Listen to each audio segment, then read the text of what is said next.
काबुलीवाला। काबुलीवाला एक प्रसिद्ध हिंदी कहानी है जिसे रवींद्रनाथ टैगोर ने लिखा है।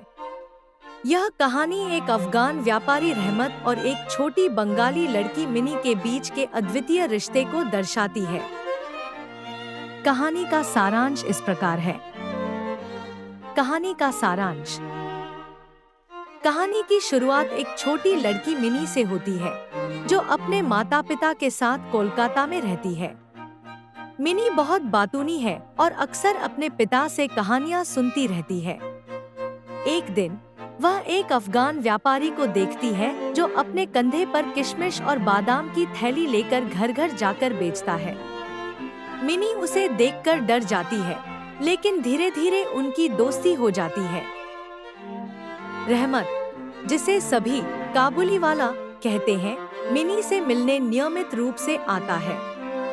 वे दोनों एक दूसरे के साथ काफी समय बिताते हैं। मिनी की मासूमियत और रहमत की सरलता के कारण उनका रिश्ता और मजबूत हो जाता है। कहानी का मोड़। एक दिन रहमत को एक व्यक्ति पर हमला करने के आरोप में गिरफ्तार कर लिया जाता है और उसे कई सालों की सजा सुनाई जाती है। इस घटना के बाद मिनी और रहमत की मुलाकात बंद हो जाती है। मिनी धीरे धीरे बड़ी हो जाती है और अपने नए जीवन में व्यस्त हो जाती है। कहानी का अंत। कई साल बाद रहमत जेल से रिहा होकर वापस आता है और मिनी से मिलने जाता है। लेकिन अब मिनी बड़ी हो चुकी है और उसकी शादी की तैयारियां चल रही हैं। रहमत के लिए यह एक बड़ा झटका होता है, क्योंकि वह अब भी मिनी को एक छोटी बच्ची के रूप में याद करता है। रहमत मिनी के पिता से मिलता है और उसे अपनी बेटी की यादें साझा करता है, जो अफगानिस्तान में है और उससे दूर है।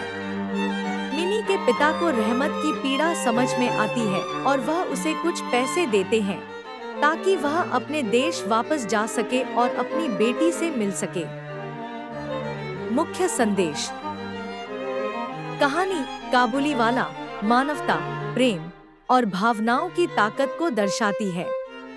यह कहानी हमें यह सिखाती है कि प्रेम और संबंध किसी भी सामाजिक या सांस्कृतिक बंधनों से परे होते हैं। रवींद्रनाथ टैगोर की यह कहानी अपनी सरलता और मानवीय संवेदनाओं के कारण आज भी लोगों के दिलों को छूती है।